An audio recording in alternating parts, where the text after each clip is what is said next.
दोस्तों, किसी चीज़ का सिक्योरिटी कितना इम्पोर्टेंट होता है और जब बात ऑनलाइन की होती है तो इसका इम्पोर्टेंस और भी बढ़ जाता है। तो आपको अपना फिजिकल एसेट से ऑनलाइन एसेट्स को ज़्यादा से ज़्यादा ध्यान देना चाहिए उसको सिक्योर रखने के लिए। तो जैसे कि आपका वेबसाइट एक ऑनलाइन एसेट है, तो आपको अपना वेबसाइट को सिक्योर रखने के लिए बहुत सारा काम करना चाहिए। तो आज मैं इस वीडियो में सिखाऊंगा कि आप अपना वेबसाइट को जब डेवलप करते हैं, डेवलप करने के समय क्या क्या चीज़ को ध्यान में रखते हुए डेवलप करना चाहिए, और मैं आपको 4 इम्पोर्टेंट सिक्योरिटी फैक्टर के बारे में बताऊंगा जिसको आप ध्यान में रखते हुए हमेशा डेवलप करना चाहिए। तो चलिए शुरू करते हैं आज का ये वीडियो। नंबर 1 फैक्टर, आप जब भी कोई वेबसाइट डेवलपमेंट करते हैं, आपको उस वेबसाइट को होस्ट करने के लिए एक होस्टिंग लेना पड़ता है। तो जब भी आप होस्टिंग लेते हैं, हमेशा कोशिश कीजिए कि एक ट्रस्टेड ब्रांडेड साइट से, ब्रांडेड होस्टिंग प्रोवाइडर से होस्टिंग लेने के लिए। क्योंकि अगर आप सस्ते के चक्कर में पड़कर कोई ऐसी तैसी अननोन ब्रांड से होस्टिंग ले लेते हैं, बाद में आप जो भी सिक्योरिटी सेटिंग्स करेंगे आपका वेबसाइट के लेवल पर, वो सभी सेटिंग्स काम नहीं करेगा। क्योंकि होस्टिंग वेबसाइट का घर माना जाता है, जहाँ पे आप अपना वेबसाइट का फाइल्स वगैरह को स्टोर करेंगे। तो जबकि आपका घर ही अनसिक्योर है, तो उसके अंदर का सामान कैसे सिक्योर रहेगा? भले ही आप अपना सामान को ट्रंक के अंदर 2-4 ताला टंगा के क्यों ना सिक्योर करें, वो अनसिक्योर ही रहेगा, उसको कोई उठा के तो ले सकता है। तो इस तरीके से आप जब भी अपना वेबसाइट के लिए होस्टिंग परचेज करते हैं, हमेशा कोशिश कीजिए कि एक ट्रस्टेड ब्रांडेड होस्टिंग प्रोवाइडर से होस्टिंग परचेज करना। नंबर 2 फैक्टर, आप अपना वेबसाइट पे SSL सर्टिफिकेट को इंस्टॉल ज़रूर कीजिए। क्योंकि SSL सर्टिफिकेट इंस्टॉल करने से आपका जो डाटा ट्रांसफ़र होता है वो डाटा सिक्योर रह जाता है। SSL सर्टिफिकेट क्या है और इसे कैसे एक वर्डप्रेस वेबसाइट पे इंस्टॉल करते हैं, उसके बारे में मैं एक डेडिकेटेड वीडियो बनाया हूँ, जिसका लिंक मैं ऊपर आई बटन पे छोड़ दिया हूँ, आप जाके वहाँ पे देख सकते हैं। तो SSL सर्टिफिकेट भी बहुत सारे टाइप्स का होते हैं। यहाँ पर फ्री का SSL सर्टिफिकेट भी अवेलेबल है, पेड वाला सर्टिफिकेट भी अवेलेबल है। तो जब भी आप वेबसाइट के लिए, वेबसाइट सिक्योरिटी के लिए SSL सर्टिफिकेट लेते हैं, तो हमेशा कोशिश कीजिए कि एक पेड वाला SSL सर्टिफिकेट लेने के लिए। तो यहाँ पर सबसे बेसिक वाला SSL सर्टिफिकेट है पॉजिटिव SSL सर्टिफिकेट। इसको आप खरीद सकते हैं आपका ब्लॉग या छोटा मोटा कोई वेबसाइट को सिक्योर रखने के लिए। अगर आपका कोई बड़ा बिजनेस है, कोई ई-कॉमर्स वाला साइट है, तो आप एक्सपेंसिव SSL सर्टिफिकेट की तरफ भी जा सकते हैं, लेकिन एक SSL सर्टिफिकेट ज़रूर इंस्टॉल कीजिए। नंबर 3 फैक्टर, जब भी आप कोई एक्सटर्नल प्लगइन को परचेज करते हैं, हमेशा कोशिश कीजिए कि जो थीम या प्लगइन का डेवलपर है, ओरिजिनल डेवलपर से ही परचेज करने के लिए। क्योंकि अगर आप ऐसी तैसी कोई वेबसाइट से उस प्लगइन को डाउनलोड करते हैं, तो आपका सिक्योरिटी फैक्टर हैम्पर होगा। तो यहाँ पर बहुत सारा गलती करते हैं नए ब्लॉगर्स, नया वेबसाइट डेवलपर्स। वो प्रीमियम थीम को यूज करने के चक्कर में GPL लाइसेंस वाला प्लगइन को डाउनलोड कर देते हैं। तो GPL means general public license. तो ये जो प्लगइन होता है, इसको कोई भी मॉडिफाई कर सकता है, इसका कोड को कोई भी मॉडिफाई कर सकता है। तो यहाँ पर हाई चांसेस होता है हैकर्स वगैरह मैलिशियस कोड्स वगैरह उस प्लगइन पे, उस GPL प्लगइन पे इंजेक्ट करके आपको प्रोवाइड अगर कर देंगे, तो आपका वेबसाइट को वो पूरी तरह से कंट्रोल कर सकते हैं। तो हमेशा कोशिश कीजिए कि ये GPL प्लगइन को अवॉइड करने के लिए। नंबर 4 फैक्टर, आप अपना प्लगइन और थीम को टाइम के साथ साथ ज़रूर अपडेट कीजिए। तो अगर अपडेट नहीं करते हैं तो इसका जो सिक्योरिटी पैच होता है वो आउटडेटेड हो जाता है। तो हमेशा कोशिश कीजिए कि इसको अपडेट रखना। तो इन 4 फैक्टर्स को हमेशा ध्यान में रखते हुए आप अपना वेबसाइट को डेवलप कीजिए, और डेवलप करने के बाद आपको और सिक्योरिटी एनहांसमेंट के लिए अपना कंटेंट वगैरह को सिक्योर रखने के लिए एक सिक्योरिटी फायरवॉल प्लगइन को इंस्टॉल करना होगा, जिसका नाम है iTheme सिक्योरिटी। हालांकि यहाँ पर और भी काफ़ी सारा प्लगइन है सिक्योरिटी फायरवॉल नाम पे, लेकिन हम यूज करते हैं iTheme सिक्योरिटी को क्योंकि इसका परफॉर्मेंस बहुत अच्छा है और ये लाइट वेटेड प्लगइन भी है। इसको यूज करने से आपका वेबसाइट पे कुछ भी साइड इफ़ेक्ट नहीं पड़ता है, क्योंकि कई बार कुछ सिक्योरिटी प्लगइन ज़्यादा सिक्योर करने के चक्कर में आपका वेबसाइट का स्पीड को घटा देते हैं, लेकिन इस केस में iTheme सिक्योरिटी केस में ऐसा कुछ प्रॉब्लम नहीं होगा। तो आज इस वीडियो में हम सीखेंगे कैसे आप अपना वेबसाइट पे iTheme सिक्योरिटी को इंस्टॉल करेंगे और इसे कैसे ऑप्टिमाइज करेंगे ताकि आपको बेटर सिक्योरिटी मिल सके। So let's type in the screen.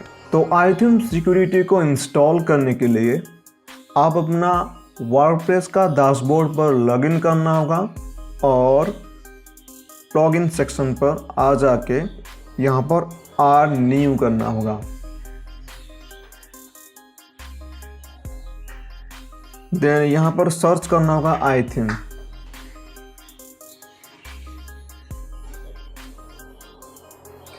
Then जो सबसे पहले वाला प्लगइन दिखाएगा iTheme security formally better WP security plugin. ये 4 स्टार प्लस रेटेड है और 1 मिलियन प्लस एक्टिव इंस्टॉलेशन है।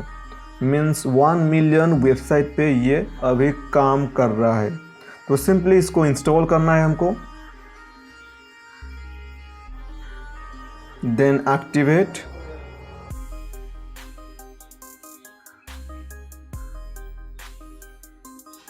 देन यहाँ पर आपको आ जाना है iThemes। यहाँ पर सेटिंग्स पर क्लिक करना होगा आपको। तो जैसे ही आप इसको एक्टिवेट करते हैं तो ये मैक्सिमम सा सेटिंग्स ये खुद ही कर लेता है, लेकिन हम थोड़ा और ऑप्टिमाइज करेंगे ताकि हमारा वेबसाइट थोड़ा और सिक्योर हो जाए। तो यहाँ पर सबसे पहले सिक्योरिटी चेकअप के लिए दिखाएगा, तो सिंपली इसको सिक्योर साइट कर दीजिए। अब ये स्कैन करके हमको बताया कि यहाँ पर ये जो इश्यूज फाइंड आउट किया है।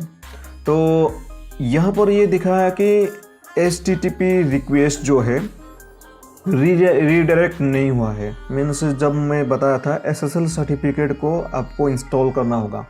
तो अगर आप SSL सर्टिफिकेट इंस्टॉल करते हैं तो SSL जो मीडियम रहता है, SSL के थ्रू जो डाटा ट्रांसफ़र होता है, और डाटा ट्रांसफ़र होने के लिए आपको HTTP से HTTPS को रीडायरेक्ट करना होगा।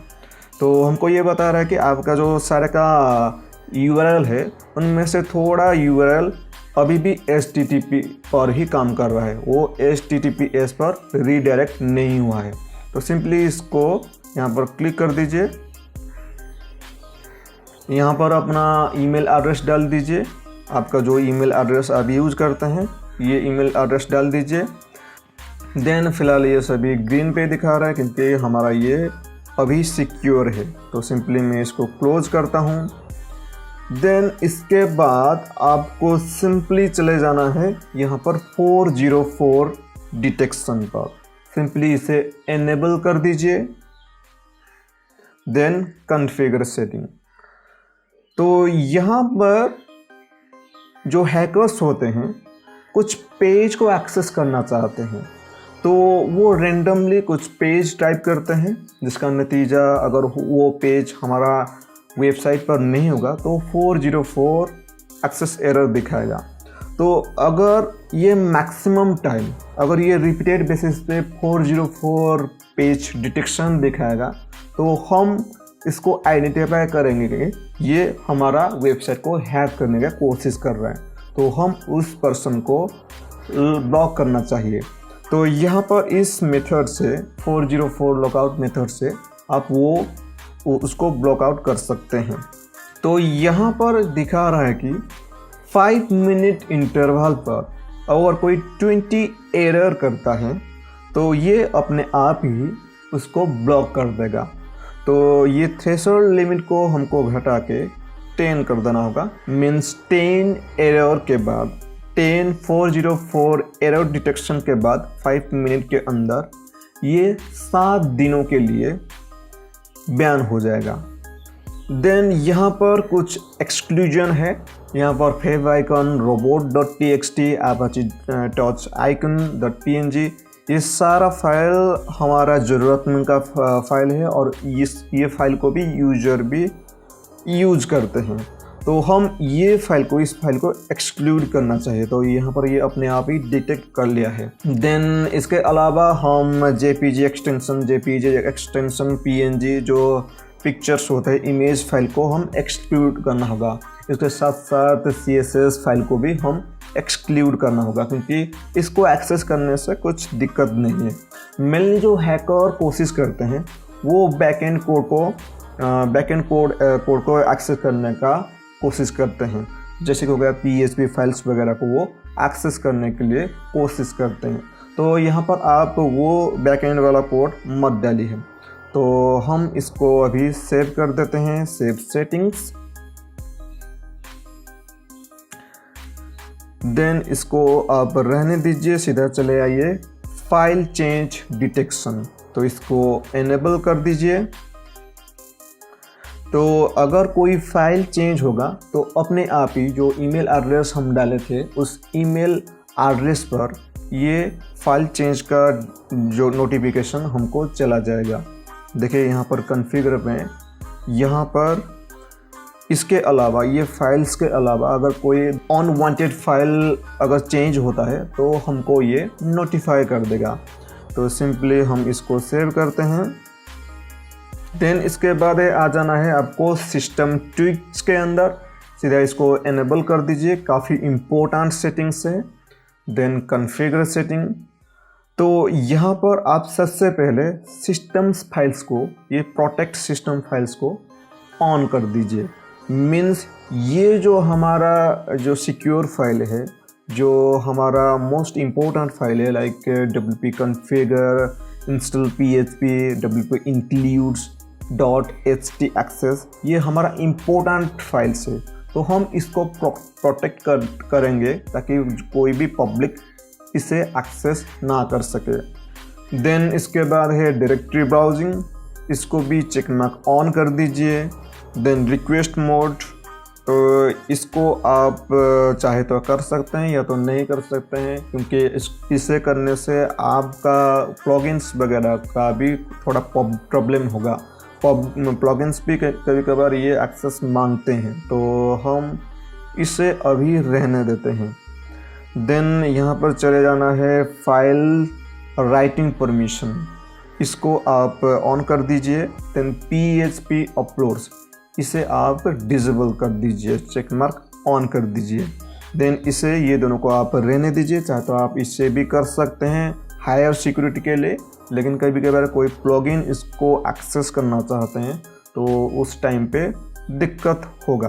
तो अभी के लिए मैं इसको ऑफ ही रहने देता हूँ। Then save settings. देन इसके बाद एक मोस्ट इम्पोर्टेंट सेटिंग्स आपको करना होगा। एडवांस पर चले आएंगे तो आपको कुछ और सेटिंग्स दिखाएगा। देन यहाँ पर ये जो हाइड बैकएंड दिखा रहा है, इसे हमको चेंज करना होगा। हाइड बैकएंड मीन्स ये जो डैशबोर्ड का URL होता है, जो लॉगिन URL होता है, आपका डोमेन नेम के सामने अगर कोई /wp-admin या wp-login लगा देगा तो आपका लॉगिन डैशबोर्ड पर पहुंच जाएगा और बाद में वो डिफरेंट टाइप्स ऑफ पासवर्ड डाल के वो लॉगिन करने का कोशिश करेगा। तो हमको ये जो पब्लिक URL है, मीन्स सभी को ये पता है कि किसी वेबसाइट को, किसी वर्डप्रेस वेबसाइट को अगर लॉगिन करना है तो उसका डोमेन नेम के सामने wp-admin लगा देंगे तो उसका एडमिन URL, एडमिन इंटरफेस पर हम पहुंच जाएंगे। तो हम ये URL को रिप्लेस करना होगा, तो इसके मदद से आप वो कर सकते हैं। तो सिंपली आप इसको इनेबल कर दीजिए। देन लॉगिन स्लॉग को आप यहाँ पर अपना कुछ सिक्योर एड्रेस टाइप कुछ दे सकते हैं। अभी मैं दे देता हूँ स्मृति। तो आप यहाँ पर कोशिश कीजिए कि ऐसा URL स्लॉग देने के लिए जिसके बारे में किसी को भी पता नहीं है। जैसे कि आप पासवर्ड डालते हैं, यहाँ पर भी आप कोशिश कीजिए कि पासवर्ड जैसे ही कुछ URL लॉगिन स्लॉग डालने के लिए। तो अभी एग्जांपल के लिए मैं सिर्फ मेरा नाम डाल दिया। देन यहाँ पर उस एड्रेस पर कोई विजिट करेगा wp-admin पर, तो यहाँ पर ये 403 फॉरबिडन एरर दिखाएगा। तो हम यहाँ पर इसको सेव करते हैं। तो हमारा hide backend feature now has been activated. तो हमारा डैशबोर्ड का लॉगिन URL हो जाएगा smrutiranjan.com/smruti। तो देखिए अभी हम यहाँ पर अगर इससे लॉग आउट करते हैं तो मैं अगर देखिए अभी मैं अगर मेरा जो पहले वाला wp-admin वाला URL खोलूँगा तो अभी ये नॉट फाउंड दिखाएगा। ओके,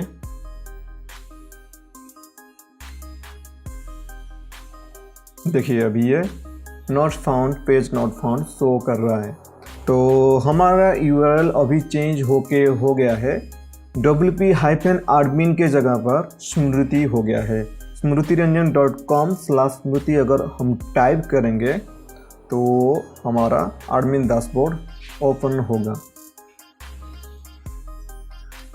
ओके, देखिए इस एड्रेस पे हमारा ये डैशबोर्ड खोलता है। इसको लॉगिन करने के लिए हमको खोलता है।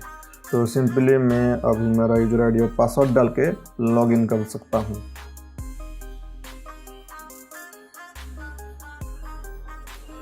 तो इसी तरीके से आईथिन सिक्योरिटी को यूज करके आप अपना वेबसाइट को, वर्डप्रेस वेबसाइट को फ्री में सिक्योर कर सकते हैं। दोस्तों मुझे उम्मीद है कि आपको ये स्क्रीन ट्यूटोरियल बिल्कुल अच्छी तरह से समझ में आ गया होगा। अगर आपके मन में कुछ डाउट है तो आप नीचे कमेंट करके मुझे पूछ सकते हैं। मैं बिल्कुल कोशिश करूँगा कि आपका ये सवाल का आंसर देने के लिए। इस वीडियो को पूरा अंत तक देखने के लिए मैं आपका शुक्रिया अदा करना चाहूँगा। अगर आपको ये वीडियो वैल्यूएबल लगा होगा तो इसको लाइक कीजिए और शेयर कीजिए आपका फ्रेंड्स और फैमिली मेम्बर्स के साथ। अगर आप इस तरीके का कंटेंट और देखना चाहते हैं तो इस चैनल को सब्सक्राइब कीजिए और पास में दिया हुआ बेल आइकन को भी प्रेस कर दीजिए ताकि मैं जब नया वीडियो अपलोड करूंगा आपको सबसे पहले नोटिफिकेशन जा सके।